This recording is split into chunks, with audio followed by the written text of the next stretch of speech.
कोई भी टनल हम बनाते हैं, कोई भी रोड हम बनाते हैं, तो तमाम एजेंसियाँ उसमें इन्वॉल्व होती हैं, एनजीटी उसमें इन्वॉल्व होता है। एक डॉक्टर एक पेशेंट को देखता है, नहीं पकड़ पाता किसी बीमारी को, चूक हो जाती है, तो ऐसी चूक हो सकती है। लेकिन सिलक्यारा टनल का ऑपरेशन जिस ढंग से हुआ, स्टेट गवर्नमेंट हो चाहे केंद्र सरकार हो, दोनों का जितना बेहतर तालमेल था, जितने बेहतरी से उस काम को किया गया जी, मैं समझता हूँ कि वो एक उदाहरण है। जोशीमठ में इतना बड़ी त्रासदी हुई, इतना बड़ा संकट जोशीमठ के ऊपर है, लोगों को मुआवजा ले लिया, लेकिन आज मैं अखबार में पढ़ रहा था कि लोग फिर भी जाने को तैयार नहीं। अब ऐसे में कोई क्या करेगा? ये जो कलंक भारत के ऊपर था, एक आक्रांता ने आकर के और हमारे भगवान राम का मंदिर तोड़ कर वहाँ पर मस्जिद खड़ी करवा दी। आज हम उस कलंक से मुक्त हुए।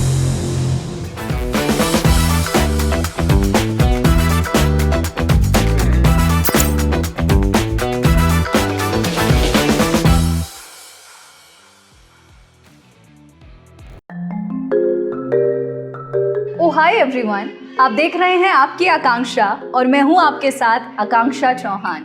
अपनी इस पॉडकास्ट सीरीज की शुरुआत हम एक ऐसी शख्सियत से करने जा रहे हैं जिन्होंने उत्तराखंड के गठन में अपनी एक बेहद अहम भूमिका निभाई। उत्तराखंड की राजनीति में बहुत कुछ दिया है उन्होंने। गौ माता से बहुत ज्यादा प्रेम करते हैं, कॉन्ट्रोवर्शियल रिमार्क से अक्सर सुर्खियों में रहे। जान पाए कौन? अरे उत्तराखंड के पूर्व मुख्यमंत्री त्रिवेंद्र सिंह रावत। चलिए जानते हैं त्रिवेंद्र सिंह रावत असल में है कौन, पर उसके लिए हमें देहरादून जाना होगा। चलिए।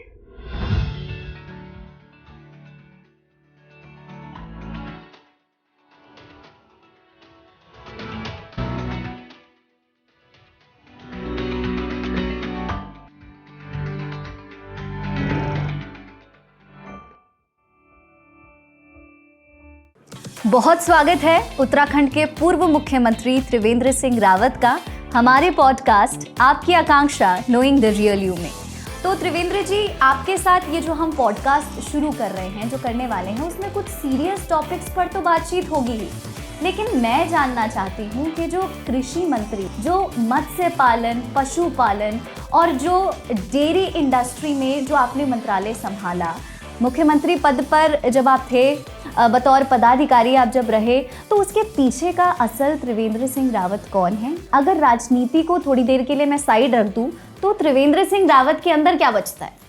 देखिए, मैं बेसिकली अपने आप को एक सामाजिक कार्यकर्ता मानता हूं, क्योंकि मेरा जो सामाजिक जीवन है उसमें कुछ भूमिका परिवार की है और जो बड़ी भूमिका है वो राष्ट्रीय स्वयंसेवक संघ की है, आरएसएस की है। क्योंकि मैंने बहुत लंबा समय राष्ट्रीय स्वयंसेवक संघ के प्रचारक के नाते काम किया। फिर भारतीय जनता पार्टी में भी 10 साल मैंने संगठन मंत्री के नाते काम किया। यानी कि कुल अगर हम देखें तो मैंने लगभग 20-21 साल ये संगठनात्मक काम किया, जन जागरण का काम किया और तमाम जो सोशल एक्टिविटीज़ हैं उनसे जुड़ा रहा। जैसे पर्यावरण से मेरा विशेष एक लगाव रहा है। रक्तदान, इस पर मैंने 1984 तब से हम लगातार किसी न किसी रूप में ब्लड डोनेशन करते हैं। जब कोई चुनौती होती है तो उस समय उसको चुनौती को स्वीकार करते हैं। तो मूलतः मैं अपने आप को एक सामाजिक कार्यकर्ता मानता हूँ और राजनीतिक रूप से तो मैं सेकेंडरी अपने आप को समझता हूँ। ठीक है। अच्छा त्रिवेंद्र जी, जब हम आपका घर ढूंढ रहे थे, हम यहाँ तक पहुँच रहे थे, तो हमें तिब्बतियन मार्केट भी मिली और जब हम होटल रूम में खाना ऑर्डर कर रहे थे तो मेन्यू में, और ख़ासतौर पर जो डिनर का मेन्यू था, उसमें अलग अलग वैरायटीज़ के मोमोज ज़रूर मेंशन थे। क्या लगता है आपको कि जो बाहरी संस्कृति है वो उत्तराखंड के ओरिजिनल कल्चर को क्या सप्रेस कर सकती है, दबा सकती है? अब देखिए, कुछ चीज़ें आजकल ऐसी हो रही हैं कि जो इंटरनेशनली लोग इस्तेमाल कर रहे हैं। जो भी चीज़ें आपने अभी बताई, चाहे मोमोज हों, चाहे चाउमीन हो, या तमाम जो चीज़ें हैं, ये दुनिया जितनी तेज़ी से भाग रही है जी, यानी कि लाइफ जो हम बोलते हैं फास्ट हो रही है, ऐसे में तमाम जो इस तरह के रेडी टू ईट जिनको बोलना चाहिए, तो इस तरह के जो भी खाद्य पदार्थ हैं वो काफ़ी बढ़ रहे हैं। कुछ कारण ये भी है कि हम लोगों ने जो अपनी चीज़ों को, एक हमारे मन में एक हीन भावना भर दी गई शिक्षा के माध्यम से, तमाम कारणों से, कि हम अपनी चीज़ों को थोड़ा तुच्छ समझने लगे। जी। आज यद्यपि बहुत बड़ा चेंज है, हम लोग अपनी जो पारंपरिक खाद्य हैं उनकी ओर बढ़ रहे हैं, जो पारंपरिक उत्पाद हैं उनकी ओर बढ़ रहे हैं, उनको बढ़ावा दे रहे हैं। और विशेषकर जब माननीय प्रधानमंत्री जी ने अभी मिलेट ईयर घोषित किया, तो उसके बाद काफ़ी कुछ लोगों में चेंज आया है। उत्तराखंड के भी जो हमारे स्थानीय उत्पाद हैं, चाहे मंडुआ हो, झंगोरा हो, कौनी हो, चुआ हो, रामदाना हो, ओगल हो, इनकी ओर भी लोगों का रुझान बढ़ा है और लोगों को ये लग रहा है कि ये उत्पाद ज़्यादा बेहतर हैं हेल्थ के लिए। जो एक तरह से जो आज कहते हैं कि जब हम किसी स्टोर में जाते हैं के साथ सुपर फूड है, तो सुपर फूड में क्या मिलता है? सुपर फूड में यही चीज़ें मिलती हैं आज। अब लोगों के समझ में आ रहा है कि नहीं भाई, जिनको हमने अच्छा नहीं समझा, जिनको हमने समझा कि ये तो पशुओं के लिए है, नहीं, असलियत में हमारे अगर स्वस्थ जीवन के लिए, स्वस्थ मस्तिष्क के लिए वो बहुत ज़रूरी है। और हमारी जो भूमि है, हमारी जो क्लाइमेटिक कंडीशंस हैं, वो उसके लिए ज़्यादा उपयोगी हैं। हम बाहर से चीज़ें ला रहे हैं यहाँ पर, लेकिन उसमें न वो गुणवत्ता है, न उसमें वो प्रोडक्टिविटी है। तो जब क्वालिटी भी नहीं है, प्रोडक्टिविटी भी नहीं है, तो जो यहाँ पर परंपरागत रूप से जो चीज़ें चल रही हैं, चाहे खेती में हो या बागवानी में हो या खान पान में हो, हमको उनको अपनाना चाहिए।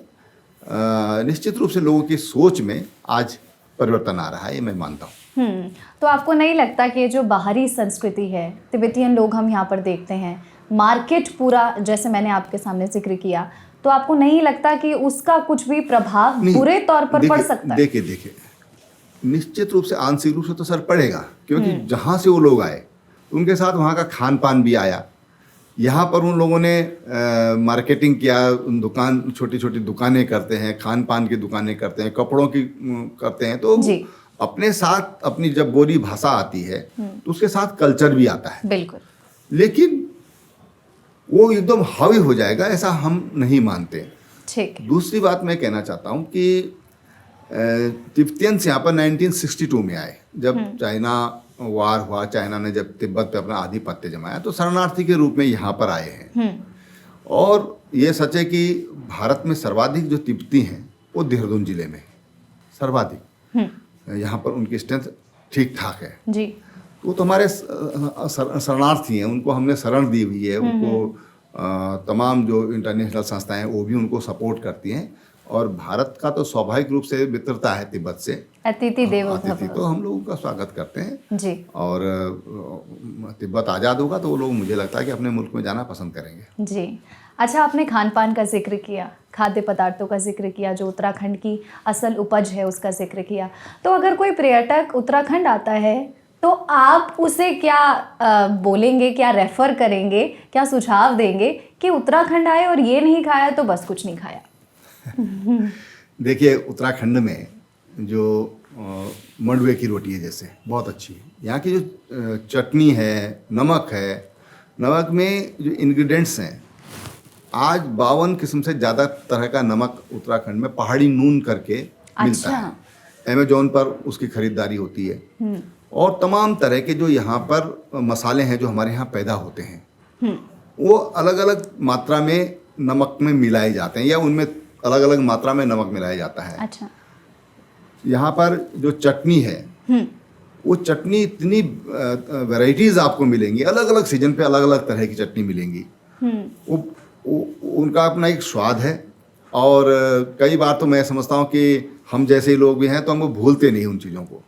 तो तमाम तरह की चीज़ें यहाँ पर हैं। यहाँ पर हमारे जो प्राकृतिक अगर हम रूप से देखें तो बुरांस का जूस है। बुरांस हमारा एक नेशनल स्टेट का फ्लावर है और बहुत खूबसूरत फूल होता है, एकदम जंगल लाल हो जाते हैं जिनको कहना चाहिए। उसका जो जूस है वो हार्ट के लिए, लंग्स के लिए और बड़ी शीतलता देता है। उसको पीने के बाद आपको ऐसा लगेगा जैसे पूरे शरीर में शीतलता आई है। देखने में भी बहुत सुंदर लगता है और उतना ही स्वादिष्ट भी है। ऐसे हमारे पास तमाम तरह की जो वनस्पतियां हैं जो नेचुरल हमारे यहाँ होती हैं, प्राकृतिक रूप से जो हमारे यहाँ होती हैं जी। उनका बिल्कुल स्वाद निराला है। यहाँ की दालें आप देख लीजिए, यहाँ की राजमा आप देख लीजिए, कोई भी चीज़ है जो पहाड़ों में जो पैदा हो रही है, मैं नीचे की बात नहीं करूँगा, लेकिन जो पहाड़ों में पैदा हो रही है, जो शुद्ध वायुमंडल जहाँ पर है, तो वहाँ की कुछ भी आप खाएंगे तो आपको बिल्कुल अलग स्वाद उसमें नज़र आएगा। चाहे शाकाहारी लोग हों, चाहे मांसाहारी लोग हों, सब तरह की उसमें डिशेस वहाँ पर हैं और बहुत वैरायटियाँ हैं। नाम लेना तो कुछ कर लूँगा तो बाकी छूट जाएंगी जी। लेकिन तमाम तरह की वैरायटियाँ, आप किसी से कहिए, किसी रिजॉर्ट में आप जाते हैं, किसी होटल में आप जाते हैं, तो उनसे आप पूछेंगे कि भाई हमको कोई पहाड़ी कोई प्रोडक्ट, आप हमको कोई रेसिपी कोई दीजिए, तो आपको देंगे तो आपको बहुत अच्छा लगेगा। जी बिल्कुल, हम तो ट्राई करेंगे। जी जरूर जरूर। बिल्कुल। तो त्रिवेंद्र जी, जब मैं आपके बारे में पढ़ रही थी, रिसर्च कर रही थी, तो आपका एक इंटरव्यू पर मेरी निगाह पड़ी जिसमें आप सर्विस सेक्टर का जिक्र कर रहे हैं। आप कह रहे हैं कि जो सर्विस सेक्टर है उत्तराखंड में वो काफ़ी मजबूत है और भी ज़्यादा मजबूत होने की आवश्यकता है।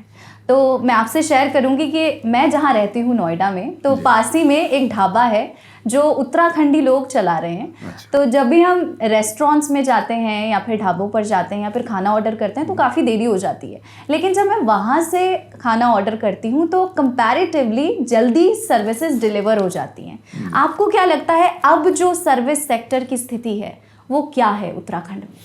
नहीं, सर्विस सेक्टर उत्तराखंड में अगर आप देखेंगे पिछले 5-6 सालों में तो बहुत तेज़ी से बढ़ा है और सर्विस सेक्टर में उत्तराखंड के लोग हैं भी बहुत ज़्यादा, केवल देश में नहीं विदेशों में भी। जी। अगर आप कहीं जाएंगे, आप जापान में जाएंगे, यूएस में जाएंगे, इजराइल में जाएंगे, मैं तो देख रहा था प्रधानमंत्री जी इजराइल में जिस होटल में ठहरे थे वहाँ का जो हेड शेफ था वो उत्तराखंड का था। अच्छा। तो पूरी ऑल ओवर वर्ल्ड आपको ऐसा मिलेगा। और जापान में तो आपको इतना मिलेंगे कि हमारा टिहरी का एक इलाका है घनसाली, उसको बोलते ही मिनी जापान है। इतना पैसा वहाँ पर बाहर से आता है, इतने लोग वहाँ के बाहर हैं। जी। तो यहाँ के लोग सर्विस सेक्टर में एक तो ऑलरेडी बाहर हैं, दूसरी चीज यहाँ के लोगों का जो स्वभाव है विनम्र है, मिलनसार प्रवृत्ति के हैं और सहज हैं। तो उस वजह से भी एक नेचुरल चीज जो उनके अंदर एक प्राकृतिक रूप से जो ईश्वर प्रदत्त है वो उनके अंदर जो गुण चाहिए सर्विस सेक्टर के उनके पास विद्यमान है। दूसरी चीज मैं कहना चाहता हूँ कि देखिए उत्तराखंड स्टेट में यद्यपि मैन्युफैक्चरिंग इंडस्ट्री काफ़ी है लेकिन कंज्यूमर कम है। जी। अगर स्टेट का राजस्व हमने बढ़ाना है तो हमको सर्विस सेक्टर पर ही ध्यान देना होगा। तीसरी चीज जो उत्तराखंड के लिए एक विशेष प्रिविलेज कहना चाहता हूं मैं, जो लोगों की रहती है, एनसीआर का लगभग जो घूमने निकलता है, पंजाब से जो घूमने निकलते हैं वो उत्तराखंड को पसंद करते हैं। बिल्कुल। उनकी इच्छा होती है कि हम उत्तराखंड में जाएं। आज उत्तराखंड में होटल इंडस्ट्री जिस तरह से बढ़ी है और कोरोना के बाद तो उसमें बहुत बड़ा उछाल आया है। तमाम लोगों के मस्तिष्क में भी ये बात आई है कि यार घूमना फिरना चाहिए, हमको एंजॉय करना चाहिए लाइफ। लोगों की जो पेइंग कैपेसिटी है वो भी बढ़ी है। जी। वो भी बढ़ी है, लोगों की इनकम भी बढ़ी है। मैं समझता हूँ कि जेब में नहीं है कुछ पैसा तो क्यों कैसे कोई घूमने फिरने के लिए निकल सकता है? नहीं निकल सकता। तो उसके कारण टूरिस्ट बहुत बढ़ा है उत्तराखंड की तरफ। आप चाहे धार्मिक पर्यटन देखिए या जो सैर सपाटे का पर्यटक है उसको देखिए, या जो यहाँ पर जिम कॉर्बेट है या बर्ड वाचिंग है जी। या आपका जो एडवेंचर है। आज बहुत टूरिस्ट की अगर देखेंगे आप पिछले 5-6 सालों में तो बहुत तेजी से उनकी संख्या में वृद्धि हुई है, बढ़ रहा है। और उसके लिए बहुत जरूरी है कि हमारा जो सर्विस सेक्टर है वो मजबूत हो। तो इसलिए मैंने मुख्यमंत्री रहते हुए मैंने उस पर फोकस किया था स्पेशली कि भाई हमको इसको बढ़ाना चाहिए। उसमें हमने होम स्टे, आज उत्तराखंड के होम स्टे की चारों तरफ चर्चा होती है, लोग बहुत पसंद करते हैं। तो होम स्टे का मतलब भी यही है और सर्विस सेक्टर को बढ़ाने की दृष्टि से और रोजगार बढ़ाने की दृष्टि से हमने उसको पुश किया। तो आज मेरे ख्याल से 5,000 से ज़्यादा 4,800 तो मेरे रहते हुए यहाँ पर रजिस्ट्रेशन ऐसे हो गए थे। तो हो सकता है और बढ़े होंगे। अच्छा, ये बहुत अच्छा कहा आपने कि होम स्टे ना कि होटल, घर जैसी वाइब देगा। घर जैसा, घर के जो हमारे उत्पाद हैं जो हमारे गांव में पैदा होते हैं, हम बाहर कोई भी टूरिस्ट अगर कहीं पर जाता है तो ये वो कुछ वहाँ के स्थानीय चीज़ें लेना चाहता है, वहाँ के स्थानीय भोजन करना चाहता है, खाना खाना चाहता है, स्थानीय स्वाद लेना चाहता है, जी। तो जितना अच्छा वो होम स्टे में मिल सकता है, मैं सोचता हूँ बड़े होटल में नहीं मिल सकता। बिल्कुल बिल्कुल। अच्छा, सिलकियारा टनल जी एक ऐसा नाम जो पूरे देश को अब पता है, जी पूरे देश के जहन में बैठ चुका है, जी। क्योंकि 41 मजदूर 17 दिन तक बाहर नहीं निकल पा रहे थे। आपको क्या लगता है कि जो इन्वायरमेंट असेसमेंट है, क्या उस पर ध्यान नहीं दिया जा रहा है? ये देखिए क्या होता है कई बार कि ध्यान तो ऐसा तो नहीं हो सकता आज की ध्यान न दिया जाए, क्योंकि इतनी तरह की कोई भी टनल हम बनाते हैं, कोई भी रोड हम बनाते हैं, तो तमाम एजेंसियां उसमें इन्वॉल्व होती हैं, एनजीटी उसमें इन्वॉल्व होता है। और उत्तराखंड का तो लगभग 72% 73% फॉरेस्ट एरिया है, लगभग 48% फॉरेस्ट कवर है, और फॉरेस्ट एरिया लगभग 73.3% है। अच्छा। तो यहाँ तो वैसे भी आप बच नहीं सकते हैं, एनजीटी का कैमरे हर समय आप पे लगे रहते हैं, उसके रडार पर आप होते हैं, ऐसा नहीं है। लेकिन कई बार एक डॉक्टर एक पेशेंट को देखता है, नहीं पकड़ पाता किसी बीमारी को, चूक हो जाती है, तो ऐसी चूक हो सकती है। लेकिन सिलक्यारा टनल का ऑपरेशन जिस ढंग से हुआ, स्टेट गवर्नमेंट हो चाहे केंद्र सरकार हो, दोनों का जितना बेहतर तालमेल था, जितने बेहतरी से उस काम को किया गया, जी। मैं समझता हूँ कि वो एक उदाहरण है। बिल्कुल, चूँकि हम देख रहे थे कि जब सभी देशवासी पूजा कर रहे थे, प्रार्थना कर रहे थे, तो बिल्कुल जो सेंट्रल गवर्नमेंट है और जो स्टेट गवर्नमेंट है वो आपसी तालमेल दिखा रही थी। बिल्कुल। तो आपने जैसे जिक्र किया कि यहाँ पर फॉरेस्ट बेल्ट और जो ग्रीन बेल्ट है वो काफ़ी ज़्यादा है, कवरेज बहुत ज़्यादा है। पहाड़ी इलाका है उत्तराखंड, प्राकृतिक आपदाएं आती रहती हैं। हम केदारनाथ ट्रेजेडी भूलते नहीं हैं, आज तक रूह कांप जाती है। आपके टाइम पर चमोली की बाढ़ आई, दीवारें दरक रही हैं। अभी हाल ही में पिछले साल जो उत्तराखंड और पूरा हिमाचल प्रदेश है वो बाढ़ की चपेट में था। आपको क्या लगता है कि क्या जो स्टेट का इन्वायरमेंट डिजास्टर सिस्टम है अब यहाँ पर, क्या कुछ कमी रह गई है? क्यों इस तरह से स्थिति भयावह हो जाती है? अगर हम देखें तो डिसास्टर मैनेजमेंट की दृष्टि से उत्तराखंड की जो हमारी फोर्स है वो देश में नंबर 1 है, ठीक है, गवर्नमेंट स्तर पर जो चीज़ें चाहिए। लेकिन आपदा और प्राकृतिक आपदा एक मानवकृत है, एक प्राकृतिक है। जी। प्राकृतिक आपदा के लिए पहले से कल्पना करना ये बहुत मुश्किल है, बहुत मुश्किल है। उसको अभी ऐसी कोई भी उपकरण नहीं बने हैं कि इस बार साहब इतनी बारिश होगी या ऐसा होगा। तो जो प्राकृतिक आपदा है, फिर उत्तराखंड जो है ये सेस्मिक जोन में है। सेस्मिक जोन है, यहाँ छोटे मोटे भूकंप तो लगातार यहाँ पर चलते रहते हैं। दूसरी चीज जो है, जो हिमालय का जो लगभग पूरा जो हिमालय है जी, ये सेंट्रल मेन थ्रस्ट में है।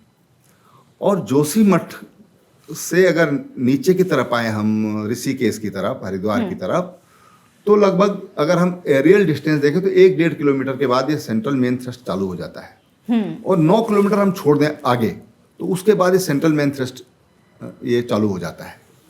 अब ये ऐसी प्लेट्स हैं और हिमालय में लगातार भूगर्भीय जो हलचलें हैं वो होती रहती हैं।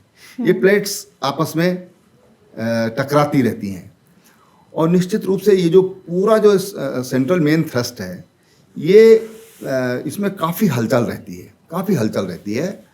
तो इसमें लोगों का जो सहयोग है, लोगों के जो जागरूकता है वो बहुत ज़रूरी है। लोग अगर अवेयर नहीं होंगे, अब देखिए अभी जोशीमठ में जैसे जी, जोशीमठ में इतना बड़ी त्रासदी हुई, इतना बड़ा संकट जोशीमठ के ऊपर है, लोगों को मुआवजा ले लिया, लेकिन आज मैं अखबार में पढ़ रहा था कि लोग फिर भी जाने को तैयार नहीं। वो अपने इतना मोह उनको अपनी धरती से है कि वो छोड़ना नहीं चाहते हैं। अब ऐसे में कोई क्या करेगा? या तो फोर्स का इस्तेमाल करें या लोगों को समझाएं। अब लोगों को समझाते समझाते इतना समय हो गया, 10 बार वहाँ मुख्यमंत्री चले गए, अब बाकी कौन उनको समझाएगा? तो कुछ ये यहाँ पर मानवीय भूल है, मानवीय गलती है। हर कोई जानता है कि अब तो इतना एक्सरे इतना ज़्यादा हो गया है कि जोशीमठ के अंदर क्या है, उस धरती के अंदर वो सब चीज़ दिखाई दे रही है। इतना एक्सरे उसका हो चुका है कि भाई बोल्डर्स पर है, पूरा जो हमारे ग्लेशियर्स हैं उनके साथ जो मक आया उस पर जो सिमट ठहरा हुआ है, एक पत्थर के ऊपर एक, चट्टान नहीं है, पत्थर है, एक के ऊपर एक, एक के ऊपर एक से थोड़ा डिस्टेंस पर दूसरा तीसरा, इस ढंग से है। तो वहाँ पर अगर हम स्वयं ध्यान नहीं देंगे तो दिक्कत आएगी। इसलिए जो मानवकृत है, मानव के लिए अवेयरनेस जरूरी है, और जो प्राकृतिक है, प्राकृतिक आपदाओं के लिए अलर्ट सिस्टम वो करना पड़ेगा। वो आज उसमें कुछ तकनीक आज डेवलप हुई हैं कि हम कुछ सेकंड पहले ऐसा वैज्ञानिक कहते हैं कि भाई हम अलर्ट कर सकते हैं, सायरन दे सकते हैं, ऐसा वैज्ञानिक हमारे बताते हैं। अच्छा, लेकिन जो डिजास्टर मैनेजमेंट सिस्टम है वो ठीक है आपको लगता है? देखिए, मैं ये कह रहा हूँ, एकदम देखो परफेक्ट, कोई कहे कि एकदम परफेक्ट है तो 50 तरह की चीज़ें निकल सकते हैं, लेकिन देश में जो डिसास्टर का जो बेस्ट मॉडल है और जो बेस्ट हमारे पास जो ट्रेनिंग है, प्रशिक्षण है, वो उत्तराखंड में है। हमारी जो फोर्स है वो बेस्ट मानी जाती है। जब पिछले दिनों केरल में, कश्मीर में आपदा आई तो यहाँ के लोगों ने वहाँ पर बहुत बेहतर काम किया है, उनको अवार्ड मिला है। ठीक है। अच्छा, उत्तराखंड देवभूमि कहते हैं। हमारे उत्तर प्रदेश के अयोध्या में 500 साल के इंतज़ार के बाद रामलला अपने भव्य विशालकाय मंदिर में विराजमान हुए हैं, प्राण प्रतिष्ठा हुई है, अयोध्या पूरी रोशन है। आपने जब रामलला की वो झलक देखी तो आपके लिए वो क्षण कैसा था, क्योंकि आप आरएसएस के एक्टिव मेंबर भी रहे हैं? देखिए, हम तो भगवान राम के गोत्री भी हैं, और भगवान राम जो कहते हैं कि रोम रोम में राम है, वो जब भगवान राम लला की प्राण प्रतिष्ठा हुई, वो पूरे देश ने और दुनिया ने देख लिया कि सच में जो भारत में कहते हैं कि भारतीय के रोम रोम में राम है, वो सारा प्रगटीकरण उस समय हुआ है। निश्चित रूप से उसकी एक बेहद खुशी भी है और एक गौरव की भी अनुभूति हुई कि एक जो कलंक भारत के ऊपर था कि एक आक्रांता ने आकर के और हमारे भगवान राम का मंदिर तोड़कर वहां पर मस्जिद खड़ी करवा दी, तो ये एक हीन भावना थी। हीन भावना पैदा करने के लिए बाबर ने ये काम करवाए थे मीर बाकी से जी। आज हम उस कलंक से मुक्त हुए हैं, तो उसका एक गौरव भी है कि भाई चलो, समय लगा, बड़े धैर्य के साथ, बड़ी शांति के साथ भारत के लोगों ने इन सब चीज़ों को बर्दाश्त किया। इसलिए कहना चाहूँगा कि कभी ऐसा हो सकता है कि कोई हमारे आराध्य हों और किसी दुनिया में ऐसा है कि वो वहाँ के लोग उसके लिए डिमांड कर रहे हो, मांग कर रहे हो, भीख मांग रहे हो। हमारे संत महंतों ने ऐसे झोली पसारी, अपना जो उनका ओढ़ने का वस्त्र है उसको सामने रखा कि भाई इसको इन 3 जगह मांग रहे हैं, हमको दे दो। उन्होंने कहा नहीं देंगे। तो इतना धैर्य के बाद, इतने पेशेंस के बाद और फिर कोर्ट के माध्यम से निर्णय हुआ, तो मैं समझता हूँ कि एक सहज उसके कारण एक गौरव का भी भाव है और भावुक भी है। क्योंकि मैं जब 1992 में अयोध्या गया था जी, तो उस समय वहाँ की हालत देख के आंखें नम हो जाती थी, हम इमोशनल हो जाते थे कि भाई देखिए, हम भगवान राम हम पूजते हैं और उनके स्थान की आज क्या स्थिति है, वहाँ पर मस्जिद विराजमान है, ऐसे कैसे चलेगा। तो एक गुस्सा भी होता था, आंखों में आंसू भी आते थे। आज खुशी है, आज भी आंसू हैं, लेकिन आज खुशी के आंसू हैं। आज खुशी से आंखें नम हुई हैं कि चलिए, ये कलंक तो हमारे सामने मिटा, जो सपना लगता था वो साकार हुआ। बिल्कुल, बहुत बहुत शुक्रिया त्रिवेंद्र जी ये समय देने के लिए। तो ये थे त्रिवेंद्र सिंह रावत, एक कुशल रणनीतिज्ञ हैं, भारतीय जनता पार्टी में बहुत एक्टिव मेंबर हैं, एक प्रोमिनेंट लीडर, उत्तराखंड के पूर्व मुख्यमंत्री रहे, बहुत अच्छा काम किया। आज हमारे साथ बैठे, हमसे बातचीत की और कुछ ऐसी अनकही कहानियाँ बताई जो शायद कभी किसी से साझा नहीं की है।